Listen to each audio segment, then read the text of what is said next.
This is the top of the range Omoda C7 SHS, which stands for Super Hybrid System. So that means that this one has some sort of electrification, which we'll talk about later on. So as I canvass its practicality and features, I'll be telling you all about the key differences between this one and the base model that we reviewed last year. And I'll finally answer the question as to whether the infotainment screen actually slides to the passenger's side for the South African version. I'm gonna drive it and tell you how it feels dynamically, and then tell you what it'll cost to own. Now, yesterday, the C7 was officially announced as a South African Car of the Year finalist for 2026. So, without further ado, let's find out why.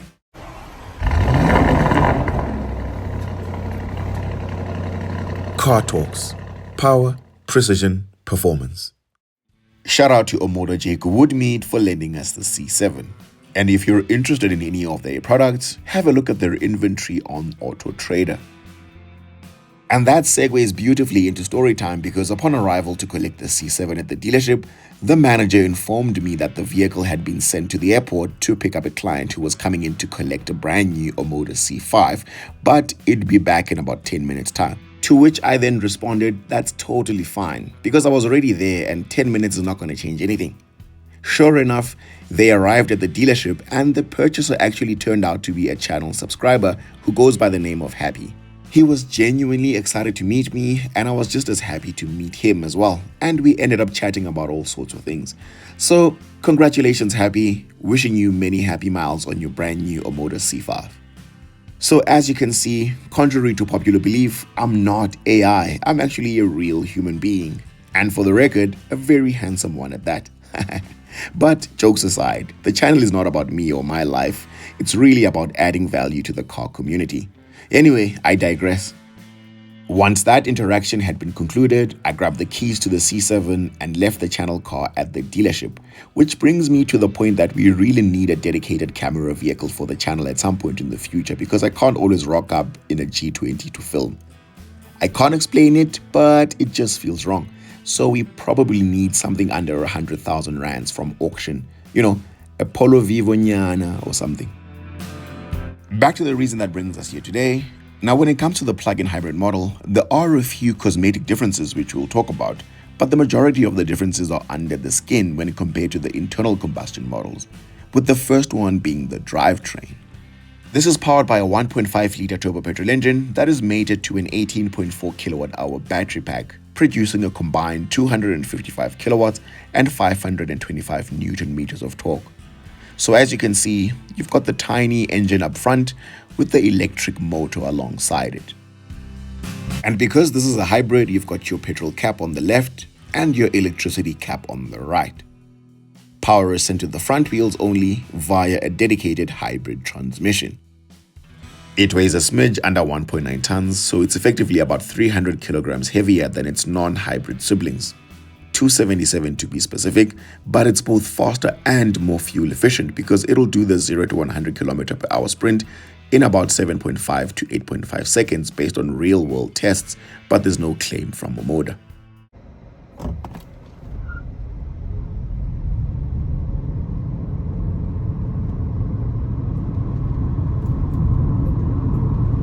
This is quick off the line and it'll actually spin its front wheels on takeoff, but given its power to weight ratio, I would have expected an acceleration time closer to 5 seconds.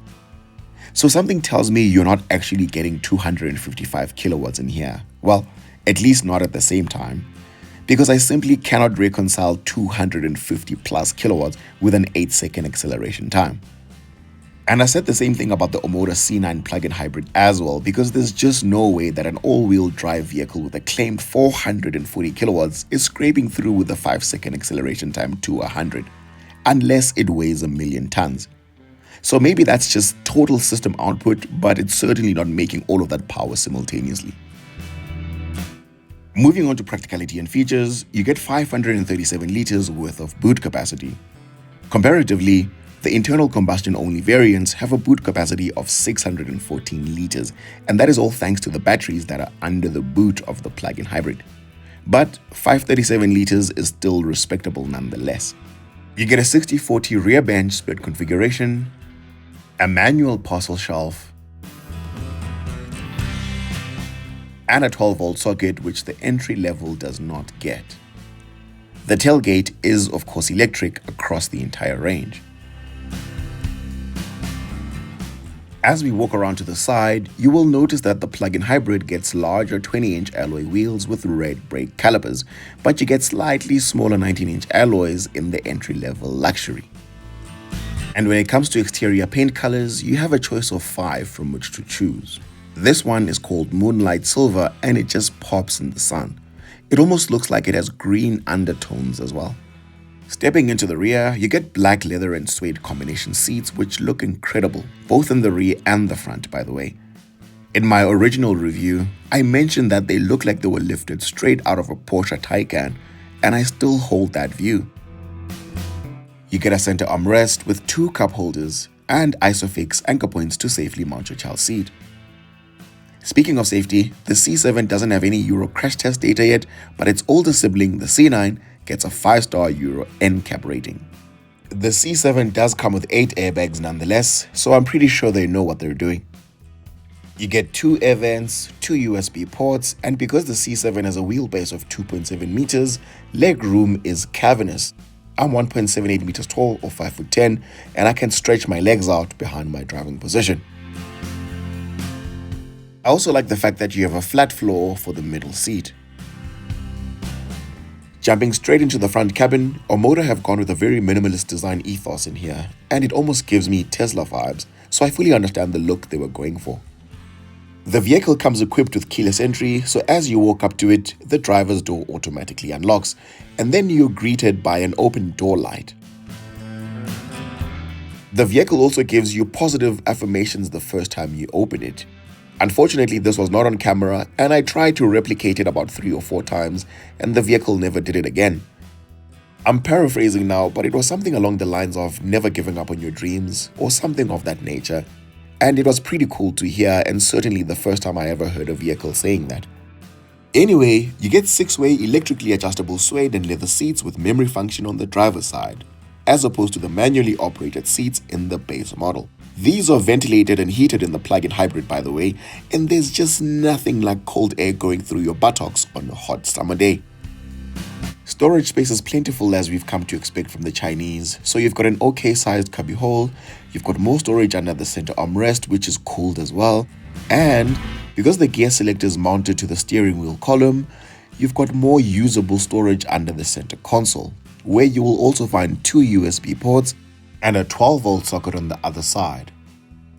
You've got 2 cup holders neatly tucked away and a place to store your keys or cell phone next to that, and a wireless charger. The infotainment system gets a massive 15.6-inch screen that comes with wireless Apple CarPlay and Android Auto. So this is effectively the same screen size as what you get in the Jaecoo T1 and T2. And to answer the question as to whether or not the screen can slide across to the passenger's side in the South African version, the answer is no, unfortunately. And that's because I heard unofficially from an Omoda salesperson that they themselves had asked the Chinese parent the same questions, and the issue of skill set was brought up to say if the screen breaks, then it might be a challenge getting the skill set to fix it in the country. But I think that all of these problems will gradually fall away now that Chery South Africa has bought Nissan's manufacturing plant in Roslyn.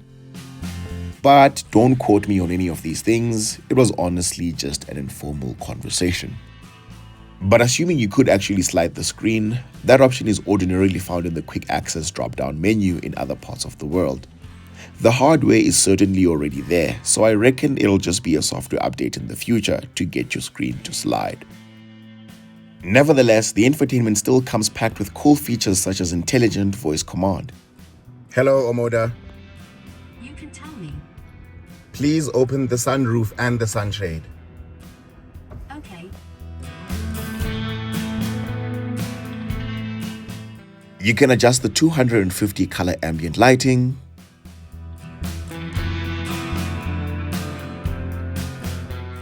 My favorite color of all of them is blue, so I will leave it in blue.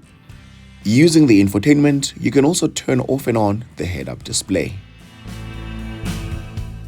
This is also equipped with a 540-degree panoramic image which has PS5 Need for Speed level graphics, so if you mount a curb in this car, then the validity of your license needs to come into question.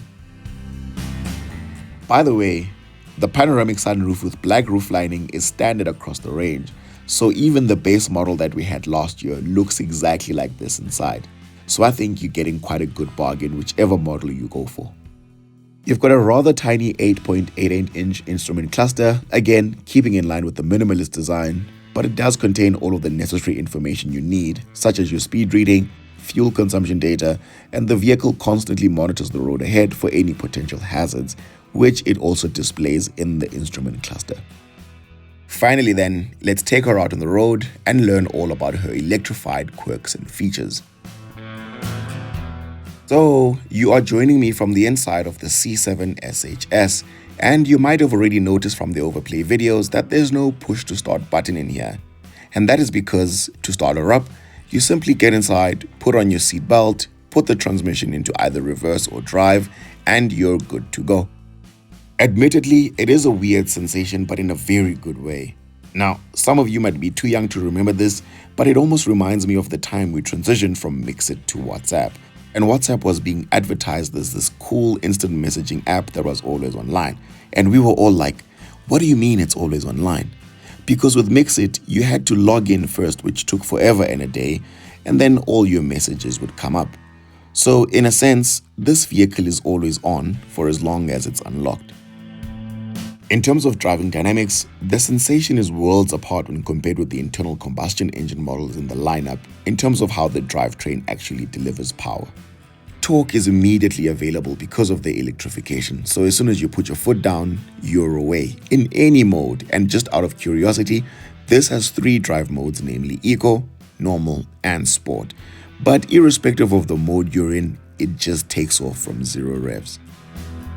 This also has regenerative braking, which basically uses braking force to generate more electricity back into the battery. And as a result of that, you kind of drive it with one foot on the accelerator only, and you seldom ever use the brake pedal. So as you can see, we're basically driving downhill at the moment, and electricity consumption is about negative 30 kilowatts, which means that the vehicle is using its own braking force to generate about 30 kilowatts of electricity. And that's one of the many ways that the C7 achieves a claimed fuel consumption of 4.9 liters per 100 kilometers and 1,200 kilometers of range. I'd love to prove that claim by doing a road trip somewhere far away in this or the C9, so hopefully I'll get one of these on test at some point. The 18.4 kilowatt hour battery will take about 20 minutes to charge from 30 to 80% using a 40 kilowatt charger. So that's basically like walking in and out of Starbucks and your car is almost fully charged. The suspension is beautifully damped, but with only 171 millimeters of ground clearance, it's far from being an off-roader without even exaggerating. This is more set up for the city life and long-distance cruises every now and then, so if it's rugged off-road capabilities you're after, then you'd be better off in the Jaecoo T2. Brake towing capacity is 1.25 tons across the range, so technically you can hook up a trailer and move out of a bachelor apartment with the C7 if you ever needed to. The C7 gets a 10-year 1 million kilometer engine warranty for the first owner, a 5-year 150,000 kilometer vehicle warranty, and a 5-year 70,000 kilometer service plan, all inclusive in the retail price. Other highlight features include a 12-speaker Sony sound system, lane departure prevention with blind spot monitoring, intelligent headlights, and a special driver fatigue monitoring system which is exclusively for the plug-in hybrid. Before we get to pricing and cost of ownership, if you're enjoying these videos, then please go ahead and smash the subscribe button and become a part of the family. And don't forget to turn on your notifications so that you don't miss a single one of our epic reviews. Moving on to pricing and cost of ownership, the range kicks off with the base model luxury, which costs 540,000 rands. And if you want an in-depth explanation of all the different trim levels, then please watch the original review that we did last year. I'll leave a link in the description box below. The top of the range plug-in hybrid we're driving today is priced at 690,000 rands out the gate. On finance, the plug-in hybrid will cost you 13,000 rands a month over 6 years at the current prime interest rate of 10.25% per annum. Insurance is risk profile dependent, and the cheapest quote I got was 1,900 rands. A full tank of petrol will cost you 1,200 rands at the current inland price of 95 octane for the 60-litre fuel tank. It'll cost you 70 rand to charge the 18.4 kilowatt-hour battery at the current Johannesburg North price of electricity, which would then bring your total cost of ownership to 16,200 rands. I don't know about you, but certainly for me the numbers check out. In fact, you might even stand back and think, I'm actually getting more than I'm paying for.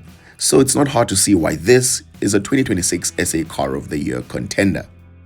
But as always, let me know in the comments what you're getting for around 700,000 rands. But before you answer that, please consider what 700,000 rands actually buys you in Germany.